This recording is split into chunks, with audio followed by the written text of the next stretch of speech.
Olá, muito boa noite para você que nos acompanha aqui na Record News. Muito boa noite para você que nos acompanha também no nosso portal de notícias líder de audiência, o ND+. Estamos começando Conexão ND desta noite de sexta-feira. E hoje o nosso Conexão ND Internacional, eu estou indo para Mar del Plata, na Argentina, para conversar com o Nilson e com a Jo, esse casal de Santa Catarina, os dois são de Joinville, e eles saíram de Joinville há quase 2 anos, viajando pelo mundo. O nome do projeto deles é De Cabeça pelo Mundo, e eu completo, De Cabeça pelo Mundo e de Kombi, eles querem chegar no Alasca. E quem é aí que duvida que eles vão chegar? Oi, gente, Nilson, Jo, muito boa noite. Obrigada por vocês terem aceitado o nosso convite. Boa noite, Márcia. Para nós é uma alegria. Olá, Joinville. Boa noite. Joinville, Santa Catarina. Ô, Jô, você que quer viajar pelo mundo, você está falando para o mundo. Porque o nosso portal de notícias, o ND+, está no mundo todo. Esse nosso programa está sendo transmitido aqui na Record News e também pelo nosso portal para todo mundo que quer nos acompanhar. Aliás, vocês podem nos acompanhar também em tempo real. Então, é muito bom estar recebendo vocês aqui para falar sobre esse verdadeiro desafio, né? É um desafio. Sim, com certeza. É um desafio e o que eu costumo dizer para as pessoas que falam, quando encontram gente na estrada, falam, pô, que legal, vocês vivem viajando. Nós não estamos viajando, nós estamos morando na estrada. Então, é um estilo de vida muito diferente, lógico, mas é um grande desafio. Vocês estão em Mar del Plata desde quando? Nós estamos, hoje está completando 10 dias que estamos em Mar del Plata, é um tempo maior do que a gente costuma ficar, só que a gente estava esperando até ontem um aquecedor para a Kombi, porque nós estamos indo para o Ushuaia, que é muito frio. E aí a gente não tínhamos esse aquecedor, a gente comprou pela internet, estava esperando chegar aqui para agora seguir viagem. E chegou? Tá tudo certinho? Chegou. Agora daqui a gente vai para a Serra de los Padres, é uma cidadezinha pequena, onde conhecemos um casal de viajantes que também já viajou por vários países, e eles vão ajudar a gente a instalar esse aparelho na Kombi.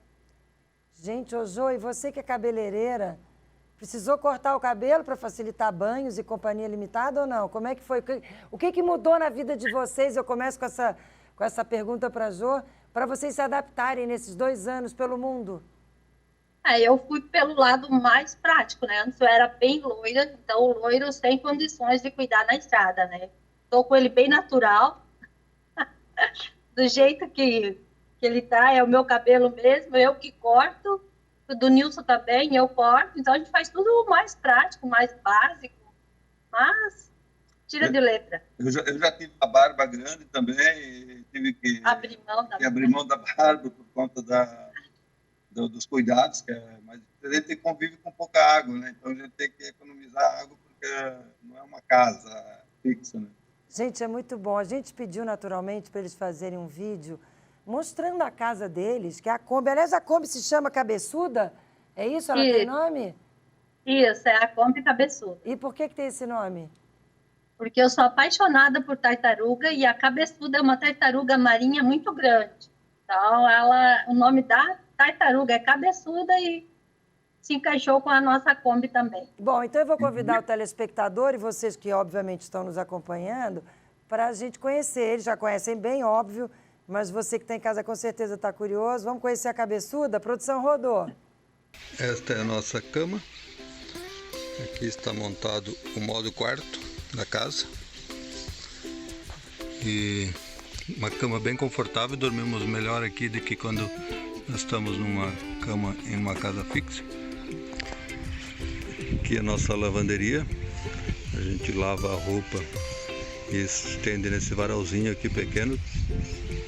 E essa parte aqui é uma estrutura onde que se abre e a gente pendura uma cortina para tomar banho. Então o chuveiro é feito na parte externa. Aqui nós temos uma varanda onde que tomamos nosso chimarrão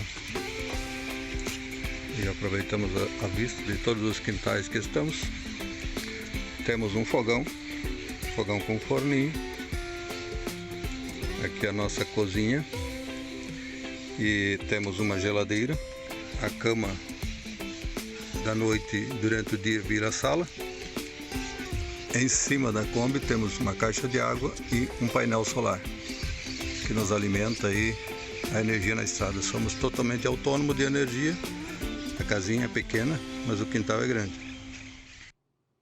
O quintal é enorme, porque o quintal é o mundo. Gente, eles já passaram por mais de 400 cidades. Agora eles estão indo para o extremo sul da América do Sul e o objetivo é chegar no extremo norte. Vocês querem chegar no Alasca. É muito desprendimento, né? A gente quer ligar a última cidade do Polo Sul com a última cidade do Polo Norte, né? Então, nós vamos dar chegar lá na ponta do globo, embaixo, com a ponta em cima, né? E vocês já passaram por mais de 400 cidades. Vamos começar do início, lá dia 10 de março de 2021. Vocês estavam comemorando 31 anos de casados, é isso? Sim. E aí? No dia que nós completamos 31 anos de casado, a gente resolveu se jogar para a estrada. E aí, como é que foi? Como é que foi o caminho? O que vocês percorreram? Nós saímos de Joinville e fomos até a fronteira com a Argentina por Santa Catarina. Então, nós atravessamos o Brasil de leste a oeste, apesar de ser pela menor distância, né?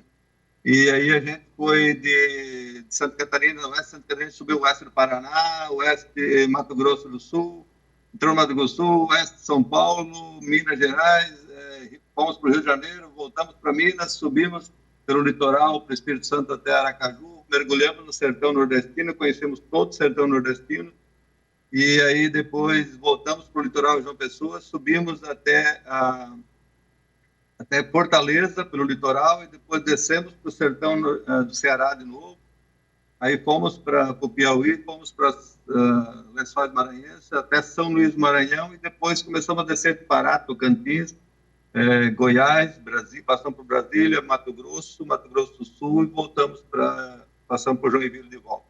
E agora entramos no Rio Grande do Sul, atravessamos o Uruguai pelo litoral, entramos na Argentina e estamos, neste momento, em Mar del Plata, na Argentina. Com certeza, quem está em casa está perguntando e como é que eles se bancam, como é que eles vivem, como é que eles garantem a questão de financeira mesmo, da família de vocês. Vocês têm família que ficou em Joinville? Como é que funciona todo esse lado de grana? Nós temos duas filhas, a Jéssica com 26 anos e a Janaína com 24. A Janaína mora em Joinville, a Jéssica mora em Florianópolis. Inclusive, a Jéssica é jornalista também.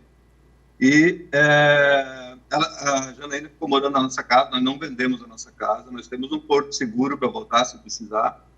E a gente está aposentado. Nosso aposento é mínimo, mas é o suficiente para viver na estrada. Na estrada, morando na estrada, a gente gasta menos do que morar numa casa fixa. Então, a gente, é lógico, tem que fazer toda uma dinâmica. Nós não somos turistas, nós não ficamos comprando lembrancinhas, nós não ficamos indo a passeios caros. Então, a gente é nômade, a gente está morando na estrada e conhecendo os lugares. E mais do que conhecer lugares, para nós, está sendo muito importante conhecer pessoas. E você, Jô, como é que está sendo para você? É uma aventura que às vezes eu paro para pensar, gente, isso é real mesmo? E a gente encontra muitas pessoas na estrada, assim, que falam, parabéns, é o meu sonho.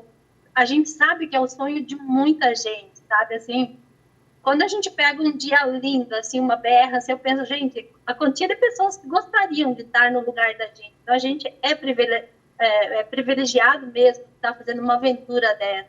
E a gente está numa fase muito boa da nossa vida também. A gente está com saúde, a gente está assim, sabe? É uma coisa mesmo surreal. Que legal ouvir esse depoimento. Gente, há pouco, antes da gente começar o bate-papo aqui, antes de vocês estarem nos acompanhando, eu fiz uma pergunta para eles, eu vou fazer de novo, porque essa pergunta eu não posso deixar de fazer no ar. 31 anos de casados, eles estavam comemorando lá no dia 10 de março de 2021, quando eles começaram essa aventura toda. E de lá para cá são quase 2 anos. E aí eu perguntei, sim, e o casamento desse tempo todo? Porque, tudo bem, 31 anos de casados, vocês já estavam com o casamento consolidado, mas uma coisa é cada um viver sua vida, né? Tem seu trabalho, vai e volta. Outra coisa é ficar 2 anos dentro da Kombi juntos, de manhã, tarde e noite. Vocês brigam? Com certeza, né? E aí, como é que faz? Olha, eu confesso que meu marido não escute. Jorge, boa, fecha as orelhas. Eu acho que eu e o Jorge já tínhamos nos matado, literalmente. Desculpe pela brincadeira, a gente não brinca quando fala de violência, mas só para, né? Eu acho que eu não conseguiria ficar com ele dentro da Kombi 2 anos, trancado. Gente, como é que funciona isso?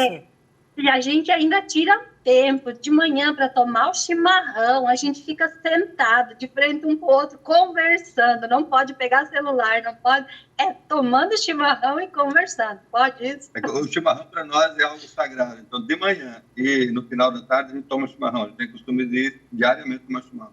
E uma das regras principais nossas é, na hora do chimarrão, não se pega o celular na mão, não. Mas nem que alguém ligar para nós, a gente não atende. Então, porque a gente quer estar conversando. E que tanto que... Vem cá, mas na boa, que tanto vocês conversam? Porque quando você está lá, quem é que pilota? Os dois dirigem? Não, só o Nilson. Tá bom. Aí você está lá dirigindo, a Jo está do lado, vocês estão fazendo o quê? Estão conversando? Sim. Aí depois ouvindo uma música, curtindo a paisagem. E aí depois vocês param para tomar chimarrão? Estão conversando? A gente vai conversar mais um pouco, porque não foi o suficiente. Gente, que delícia, que exemplo que vocês estão dividindo para a gente. A comunicação é tudo, né? Aliás, a falta da comunicação provoca guerras, lutas, brigas. Exato. E a comunicação é tudo. Porque daí quando vocês brigam, não tem o que fazer, né? Tem que desbrigar. Sim, não tem solução. Principalmente agora fora do Brasil, né? Porque está no Brasil é mais fácil de um voltar para casa e o outro não. Mas fora do Brasil as coisas ficam um pouco mais complicadas. Então, fora do Brasil, um literalmente está dependendo do outro, né? Porque a gente não conhece as pessoas da estrada. Então, quando brigas, quando acontece... Respirar fundo, contar até 10 e voltar de volta onde está errado e pronto. Eu acho que isso serve como exemplo para todo mundo que está assistindo aí a gente. Em toda briga de casal, a melhor coisa é voltar atrás e logo se reconhecer que as mulheres sempre têm razão. Adorei, Jô. Nossa, produção, já edita esse trechinho. Esse eu vou botar no meu celular, vou ficar ali guardadinho. Qualquer coisa eu vou dizer... Olha, ô Jô, adorei. A mulherada vai te amar, já está te amando. Ô Nilson, a mulher sempre tem razão, a esposa sempre tem razão? Acho que sim. A gente reconhece isso para não agravar mais a briga. Vem cá, vocês se perdem? Tem dado certo. Vocês se perdem? Tem mapa? Como é que é para acertar os caminhos? A gente tem... É uma pergunta que todo mundo faz para nós, qual é o roteiro? Nós não temos um roteiro, nós temos uma direção. Nós sabemos que nós iríamos conhecer o Brasil e fizemos, porque a gente queria se adaptar primeiro no Brasil para morar na estrada, e agora nós sabemos que nós queremos ir para Ushuaia.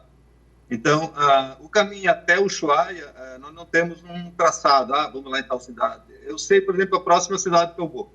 Nas outras a gente vai pesquisando pontos para conhecer, se é bonito, se vale a pena, se é seguro, informações, e a gente vai indo. Quando a gente chegar em Ushuaia, que é a segunda etapa do projeto, a primeira foi Brasil, porque é a Expedição Brasil Ushuaia-Alasca. Então, a do Brasil nós concluímos, agora chegando em Ushuaia a gente conclui a segunda etapa e parte para conquistar a terceira etapa, que é a mais longa, que é chegar no Alasca.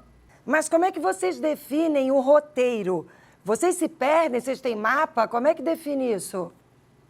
Olha, nós não temos um roteiro definido, a gente tem uma direção. Por exemplo, nós no Brasil, a gente queria fazer vários estados no Brasil, que era para se adaptar também, conhecer o nosso país primeiro, e essa era a primeira etapa da viagem, a gente concluiu.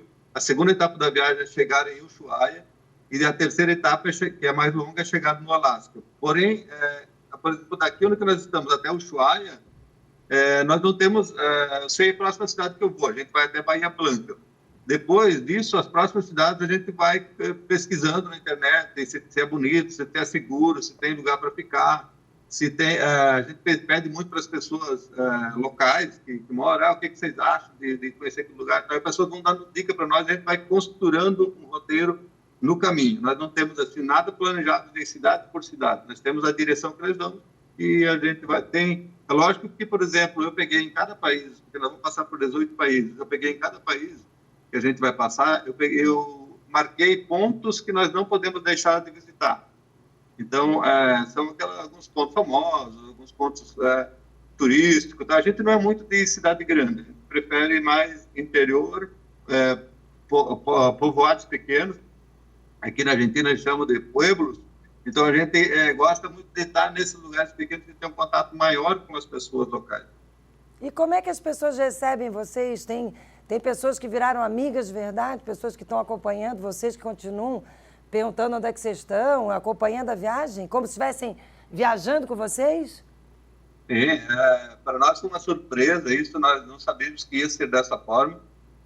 No Brasil, a gente teve pessoas que pegavam, porque a gente dorme muito em posto de gasolina, 24 horas. Então, a gente encosta a Kombi lá, a gente dorme lá. E às vezes pessoas que encontram, vão abastecer lá, encontram a gente lá e começam a conversar e levam a gente para dentro de casa. Faz um churrasco para nós, faz uma janta, querem que a gente dorme dentro do quarto, porque eles acham que a gente está sofrendo aqui na Kombi, na verdade não estamos. Mas para agradar também a gente vai dormir dentro de casa. E a gente são várias, a gente conheceu muita gente que viraram verdadeiros amigos.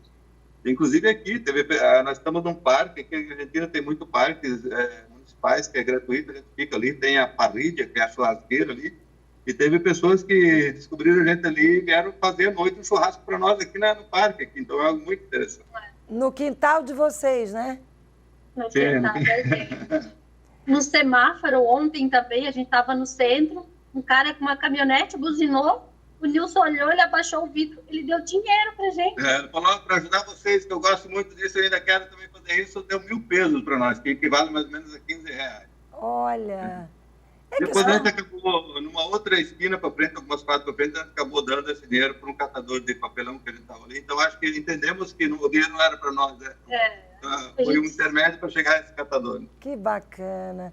Ô, gente, vocês estão acompanhando aí, vocês estão vendo o quanto eles são unidos, obviamente ficou muito evidente, o quanto eles são simples e o quanto eles são engajados naquilo que eles fazem.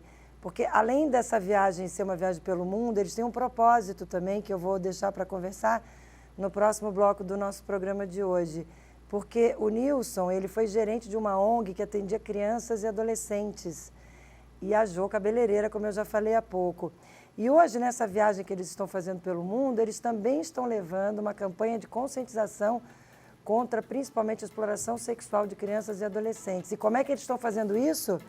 É o que eles vão contar daqui a pouquinho no próximo bloco. Então, não dá para sair daí. Fica aí que eu estou voltando já já. Até já.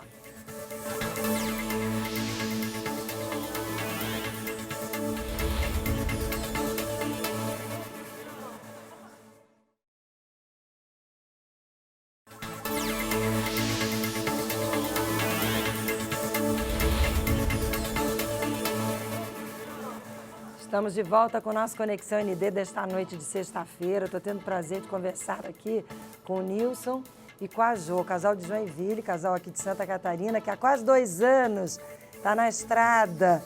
Eles estão fazendo uma viagem belíssima e querem chegar no Alasca de Kombi, a cabeçuda que está levando eles. E a gente falou bastante já sobre o roteiro, como é que vocês fazem, como é que é o dia a dia. E agora eu quero já começar com essa história da campanha, da conscientização, que vocês também fazem com relação à exploração sexual de crianças e adolescentes. Isso vem muito da tua experiência enquanto profissional, né, Nilson? Sim, eu trabalhei durante os últimos 13 anos que eu estava em Joinville, eu trabalhei era gerente de uma ONG que trabalhava com crianças e adolescentes num bairro de periferia de Joinville, que é o bairro Morro do Meio. E nós atendíamos anualmente, em média, de 1.700 crianças. E aí, como surgiu essa ideia de a gente fazer essa expedição, conhecer o mundo, e a gente não queria abandonar essa missão, que entendemos também ser uma missão de Deus para nós, a gente resolveu, então, fazer isso na estrada voluntariamente. Então, dos principais focos dessa ONG em Joinville era que a gente acabou criando uma rede de proteção à criança e adolescente com várias entidades, que o principal foco era o combate ao abuso sexual infantil. Que é um problema muito sério, um problema um problema gritante aí, que está no mundo todo, em todas as classes sociais. Há um velho tabu, assim, tem muita gente que não quer tocar nesse assunto, tem muitas instituições que não querem abordar esse assunto, porque ele realmente é um tabu. E aí a gente, na estrada, o que a gente resolveu fazer foi, a gente faz palestras e orientações para a prevenção e o combate ao abuso sexual infantil, mas a gente faz isso para quem trabalha com crianças, por exemplo, para professores, para algumas igrejas, a gente foi também fazer palestra para quem trabalha com as crianças da igreja. Nós somos escoteiros também, e um dos focos que nós queríamos era fomentar o movimento escoteiro por onde nós passamos. Por exemplo, no Sertão Nordestino a gente visitou diversos projetos sociais e a gente está trabalhando com alguns projetos sociais, lá com 5 projetos sociais, de repente iniciar o trabalho com o escotismo dentro do projeto social, porque o escotismo é uma ferramenta de educação muito importante, muito poderosa para a transformação da vida das crianças. E aí a gente faz isso também. E a gente trabalhou em Minas Gerais também com adolescentes e com pessoas que trabalham com os adolescentes, a capacitação desde jogos, aquelas dinâmicas e coisas assim, para atrair os adolescentes para as atividades. Então, a gente está tentando, assim, onde é possível nas cidades, porque ele não consegue fazer isso em todas as cidades, né? Agora, fora do Brasil, vai ser um pouco mais difícil, mas a gente vai ainda conseguir fazer alguma coisa. E é esse trabalho, o mesmo no contato também diário com as pessoas que a gente tem, a gente está abordando esse assunto, principalmente esse assunto da questão do abuso sexual infantil. Muito bom, é um verdadeiro trabalho formiguinha, literalmente, né? Vocês estão percorrendo caminhos, divulgando essa mensagem da importância de combater essa vergonha, que é o abuso, a exploração sexual de crianças e adolescentes. E a gente, provavelmente, vocês estão percebendo que não muda muito de um local para o outro. O problema existe e as dores são as mesmas, né? Sim, sim. É o que a gente já comentava no nosso trabalho em Joinville. É um trabalho, é um problema que está em todas as classes sociais. Às vezes é comum as pessoas pensarem que a questão do abuso sexual acontece em periferias, em comunidades pobres. Não, ele está em todas as classes sociais. A diferença é que algumas classes sociais às vezes não denunciam tanto, acabam abafando. Isso sem contar que 80% dos casos de abuso sexual infantil não são denunciados. Então, o que a gente nesse trabalho, a gente procura também empoderar as crianças para que elas tenham coragem de contar, porque há sempre uma ameaça, há sempre...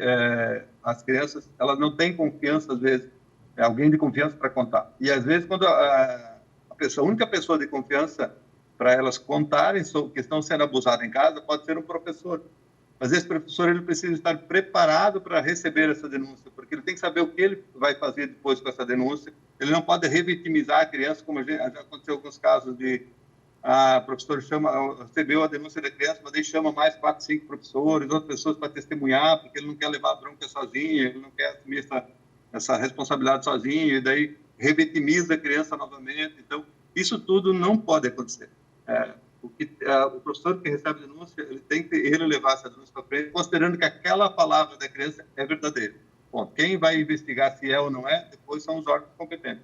Mas, para isso, as pessoas que trabalham com criança precisam estar um pouco mais capacitadas para isso também. Nilson, que bela mensagem que você está dividindo com a gente nesse momento. E aí você foi falando, e eu fui me lembrando de quantas vezes a gente colocou no ar, no nosso SC no Ar, que é o nosso jornal de todo dia, de segunda a sexta, das 6h30 às 8h40 da manhã, a gente fala muito, a gente abre espaço para falar sobre violência contra a mulher, sobre violência contra a criança, sempre no sentido de alerta, né?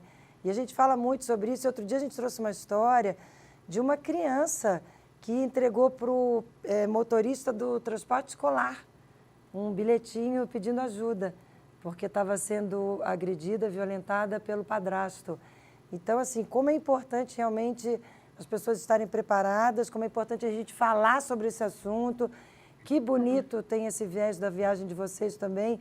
Então, não é só uma questão de uma expedição, de uma aventura, é uma aventura com tremendo de um propósito, né?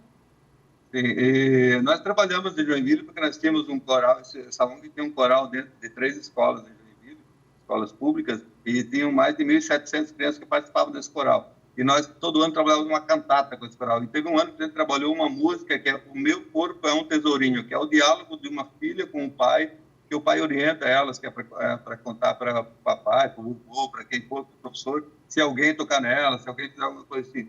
Então, a ideia também é encorajar as crianças para que elas consigam contar, porque elas estão vivendo num mundo terrível, onde elas estão sendo ameaçadas de morte, elas estão sendo... E, às vezes, a própria mãe ou o próprio pai são coniventes com aquilo, não por condições financeiras, condições de amor ao companheiro, às vezes, não acaba conivendo com aquilo, acaba não ajudando a criança. E uma coisa importante para se lembrar é que o abuso sexual não é só o ato sexual em si. tem diversas outras coisas que são abuso sexual e precisam ser combatidas, inclusive algumas coisas que são meio que normalizadas no meio das famílias, que é abuso sexual também, e que causam um prejuízo muito grande para as crianças, para a vida toda. Nós descobrimos nesse trabalho que pessoas, depois de adultos, conversando com a gente a respeito desse tema, descobriram que elas foram abusadas enquanto crianças, porque para elas era foi meio que normalizado aquela situação dentro de casa, e é abuso sexual. Não é um ato sexual em si, mas é um abuso. E elas descobrem depois que enquanto crianças, sofreram algum tipo de abuso também. Por exemplo, fiquei curiosa, por exemplo, assistir um filme pornográfico na presença dos filhos. Isso é abuso sexual. E para muitos casos, eu me deparei com muitas famílias que faziam isso. Então, isso é abuso sexual, precisa ser denunciado. Os pais terem relação. Os pais, às vezes, têm relações próximas aos filhos, isso também é abuso sexual. Outra coisa também, às vezes, tomar banho junto, isso é abuso sexual. Eu não digo assim, o pai vai dar banho numa criança, num bebê, numa criança pequena lá, tal. Mas, às vezes, eu cheguei a conhecer uma pessoa que tomava banho junto com a filha adolescente. Isso tudo então, é um negócio assim que para muitas famílias, às vezes até meio que normatizado. Eu cobrava também da prefeitura em Joinville, porque a questão do abuso sexual chega a ser uma questão de habitação. Porque quando a casa é pequena, como em algumas áreas de ocupações, as casas são um cômodo só, é tudo cozinha, quarto, é tudo junto, e moram diversas pessoas da família juntas, às vezes até com outros parentes, eles dormem tudo um do lado do outro. Isso favorece muito o abuso sexual. E aí, o que acontece é que a prefeitura, o governo, na verdade, precisa também se envolver. Para combater o abuso sexual, nós precisamos também resolver o problema da habitação. Então, é tudo uma questão muito grande que precisa ser resolvida. Com certeza, que alertas importantes, polêmicos. Essa do banho provavelmente a gente vai ter repercussão, já sei que vou ter mensagens e tá ótimo, adoro. É isso mesmo, temos que falar. O importante é a gente falar sobre o assunto. Agora, vamos voltar para... Quer falar alguma coisa, Jô, sobre esse assunto, para concluir? Não, está bem concluído. Então, vamos voltar a falar da viagem, porque eu fiquei curiosa para saber o seguinte. Quando vocês chegarem no Ushuaia, qual é a ideia para chegar no Alasca? Vai ter algum momento que a cabeçuda vai ter que entrar num barco, num navio? Vocês vão ter que fazer alguma passagem pelo mar, não é isso ou não? Como é que vocês vão chegar até lá em cima? Quando de Ushuaia até o Alasca, até Prudhoe Bay, que é a última cidade do Polo Norte que a gente vai chegar, existe a Pan-Americana, é a maior rodovia do mundo. Porém, da Colômbia para o Panamá, ela não tem ligação. São 80 quilômetros de estrada, mais ou menos, ali, que não tem ligação, porque é uma região de pântano, uma região de selva, onde os dois países nunca tiveram interesse em fazer uma estrada e não tem estrada ali. Então, ali a gente precisa, em Cartagena das Índias, na Colômbia, a gente precisa colocar a Kombi num container, e aí coloca esse container no navio, e esse navio vai para a gente, pega a Kombi novamente no porto, na cidade do Panamá. O restante, todos os países, são 18 países ao todo, todos por terra. E essa parte da travessia da Colômbia para o Panamá é a parte mais cara da viagem. Quanto vai custar, você tem ideia já? E quanto tempo demora? Quanto tempo a cabeçuda vai ficar longe de vocês? 5 dias. A travessia é 5 dias, é em torno de $2.800, é a travessia mais cara que existe no mundo. Para você ter uma ideia, que para nós despachar a Kombi, quiser sair do Alasca para a Europa, ela custa praticamente o mesmo valor. E olha a distância e o tempo que levaria a diferença. Já estou entendendo que tem uma terceira etapa nessa viagem. Porque ele falou, primeira viagem, Brasil, primeira etapa Brasil. A segunda, ligar os extremos das Américas. E estou sentindo que o nosso Conexão ND está revelando uma intenção do casal de Santa Catarina de chegar à Europa. Estou certa? Estou errada? Estou doida? Se a gente chegar no Alasca, que é a pergunta que todo mundo faz, mas chegar no Alasca, o que vamos fazer? Não vamos ficar morando no Alasca. Se chegar no Alasca, a gente tem duas opções. Ou voltamos até o México e despachamos a Kombi de navio até o Chile e voltamos do Chile para o Brasil. Ou o que é possível acontecer se nós estiver ainda com saúde, porque são 10 anos de expedição, uma coisa importante que ele não comentou ainda. Ao todo, vai durar 10 anos essa expedição. Então, nós vão estar um pouco mais velhos, já, talvez não sei como é que vai estar a nossa saúde, mas se tivermos saúde, é possível que a gente coloque ela no navio e vá primeiro para a África, e não para a Europa, mas primeiro para a África, porque como a gente tem uma pegada social na expedição, eu creio que nós vamos conseguir ajudar muito mais os países da África do que na Europa. Nossa, sensacional. Verdade, a gente não tinha falado sobre isso aqui ainda. Quanto tempo de expedição? 10 anos. Vocês já estão há quase 2. Agora, no dia 10 de março, vai fazer 2 anos. E a intenção nesse caminho, obviamente, é ficar o tempo todo viajando. Não tem a intenção de, em algum momento, vocês pegarem o avião e vir a Joinville? Tem. Nós temos, Sim, uma vez por ano. Vocês já fizeram isso? A gente já fizemos uma vez.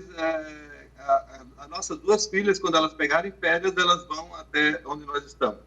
Então, já aconteceu isso no Brasil, em Minas Gerais. E a ideia é que de 15 a 20 meses, mais ou menos, vai depender muito de onde a gente, cada país que a gente está, preço de passagem, tudo, a gente deixa a Kombi no país e volta para visitar a família. Porque o meu pai ainda já está com uma certa idade, a mãe da Ju também ainda está com uma certa idade, então a gente ainda quer visitar ele. E tem os irmãos, todas as nossas filhas. Então a gente volta para fazer 30 dias, visitar a família, e aí onde a gente faz também aqueles exames médicos, check-up que a gente precisa fazer todo ano. E aí a gente volta e retoma. A gente tira férias da viagem. Férias da viagem é ótimo. E a cabeçuda fica quietinha lá esperando por vocês, bem bonitinha. Sim, porque vão acontecer várias situações nesse caminho todo, né? As filhas vão... Elas já são casadas? Não me lembro se vocês já falaram sobre... Tem netinho já? Não. A hora que eu falo que é para elas esperar, porque se pintar neto na jogada, talvez balança a viagem. Então não vou falar sobre isso agora. Ou quem sabe os netinhos vão viajar com vocês durante um período. Eu tô achando o máximo essa conversa. Muito bom, gente. Até porque Nilson tá com 53, Jô tá com 51, é isso? Exato. Não, tem muita história pela frente ainda. 10 anos, são mais 8. Vocês já fizeram 2, vocês vão estar com menos de 60, 60 e pouco. Ih, vão estar jovens. Vai estar. Eu vou estar na televisão ainda, se Deus quiser. E vou poder contar todas essas histórias de vocês. Que coisa boa. E vem cá, perrengues que vocês precisam dividir com o telespectador. Histórias que vocês contam dizendo, nossa, não pensei que fosse resolver, não pensei que fosse sair. De alguma coisa que tenha acontecido com vocês ou com a Kombi. Nós tivemos no Brasil um pneu furado. Não precisamos nem trocar. Eu estava baixando, eu fui lá, ele arrumou sem precisar tirar da roda. E nós tivemos uma situação que está no nosso canal do YouTube lá, por exemplo, eu queimei o disco de embreagem, mas eu não considero isso muito um perrengue, porque foi um erro meu. Qual foi? Desculpa, eu não entendi direito. Nilson, eu não entendi direito, perdão, repita. Qual foi? Queimou o disco de embreagem da Kombi. E aí? Mas isso foi um exagero que eu fiz numa subida no sítio que eu entrei lá em Minas Gerais, que era muito morro, não tinha como a Kombi subir, eu forcei demais e queimei. Então, não chega nem a ser um perrengue. Tem algumas situações inusitadas, por exemplo, nós dormimos na cadeia, no Maranhão. Como? Como? Inclusive, nós tiramos uma foto, nós dormimos lá e falamos para nossa filha, primeira noite na cadeia. Mas por que vocês foram parar na cadeia? A gente era convidados especiais. Vamos explicar.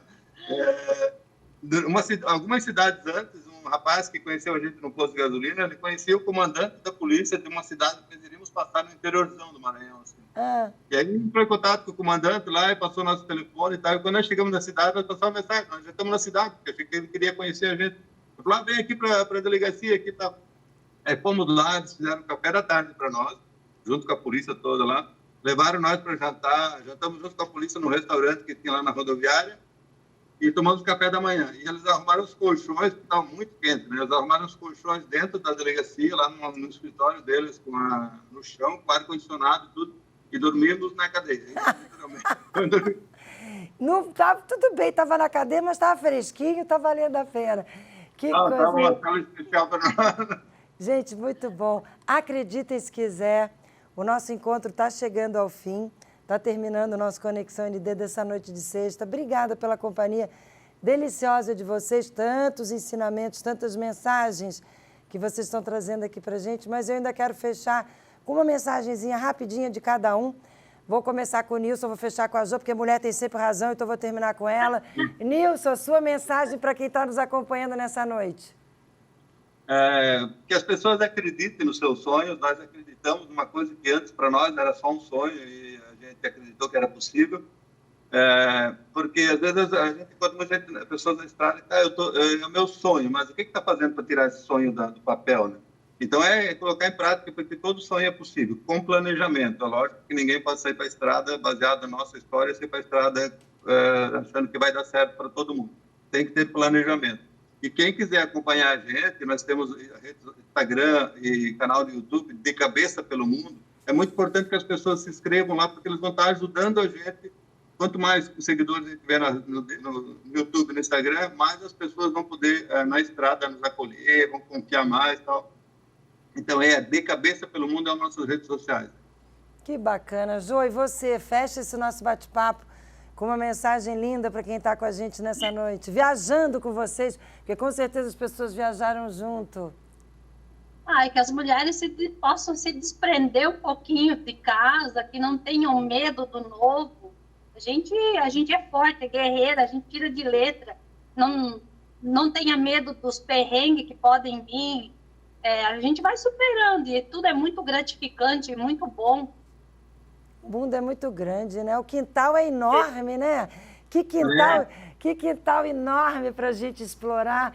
Olha, mais uma vez, muito obrigada. Sucesso para vocês. Não preciso nem pedir, né? Por gentileza, continuem compartilhando notícias de vocês aqui com a gente. Quero acompanhar todo o trajeto de vocês. Quem sabe quando vocês chegarem lá no Ushuaia, me falem e a gente vem com vocês ao vivo no nosso SC no ar de manhã cedinho. Topam? Já estou convidando. Topam? Com certeza. Tranquilo. Então, quando a gente chegar no Alasca, vamos fazer a chamada ao vivo aí para... Não, no Alasca, não tem do Ushuaia no Alasca, quando vocês quiserem. Vão me avisando que eu vou fazer questão de continuar acompanhando. Vai ser um prazer para a gente poder dividir com o telespectador essa trajetória de vocês. Beijinho no coração, obrigada pelo carinho. Boa viagem, né? Boa viagem para vocês. Obrigado pela atenção. Obrigada pela oportunidade. A gente que agradece, que lindos. Obrigada, gente, valeu. Coisa boa, né? É assim que a gente vai encerrando o nosso encontro de hoje, esperando que a gente tenha feito a diferença na vida de vocês.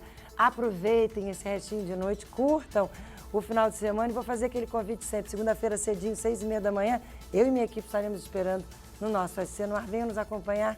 Um beijo no coração e até segunda. Tchau, tchau.